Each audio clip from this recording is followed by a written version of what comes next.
அனைவருக்கும் வணக்கம். நாங்கள் இன்றைக்கி அந்த ஏற்கனவே பார்த்துருக்கிறோம் சங்கப்படலை. அந்த சங்கப்படலை இருக்கிற இடத்துல இருந்த வீடு, அந்த நாற்சதுர வீடு, அந்த வீட்டில் வசித்த மாந்தர்கள், அந்த வீட்டுடைய சொந்தக்கார அனைவருடைய அந்த புகைப்படங்களும் எங்களுக்கு கிடைத்திருக்கிறது. அந்த வகையிலே அவர்களுடைய அந்த வீடானது 1884ஆம் ஆண்டு அமையப்பெற்றது. அந்த 1884ஆம் ஆண்டு அந்த வீடு அமைகின்ற போது அந்த வீட்டோடு இணைந்ததாக தான் இந்த சங்கப்படலையும் இருந்தது என்று சொல்லி அவர்கள் தகவல் தந்திருக்கின்றார்கள்.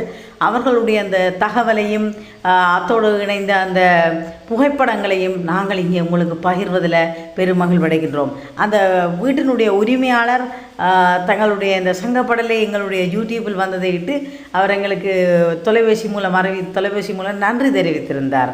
அவருடைய அந்த பரந்த சிந்தனை உண்மையிலே இன்று இருக்கிற சந்ததிக்கு இந்த விடயங்கள் எல்லாம் போய் சேர வேண்டும் என்று சொல்லி அவர் நினைத்தார். அவருடைய தந்தை ஒரு உணவு கட்டுப்பாட்டு அதிகாரியாக இருந்திருக்கின்றார். அவர் ஒரு லோயராக இருக்கின்றார். அவர் தற்சமயம் கொழும்பிலே வசித்து வந்தாலும் எங்களுடைய அந்த கலாச்சாரம், எங்களுடைய அந்த பண்பாட்டு விழுமியங்கள் எங்களுடைய இளைய சந்ததிக்கு போய் சேரணும் என்ற நல்ல நோக்கத்தோடு எங்களுக்கு இந்த தகவலை பகிர்ந்து கொண்டிருக்கின்ற அவருக்கும் நாங்கள் இந்த இடத்துல நன்றியை தெரிவித்துக் கொள்கின்றோம்.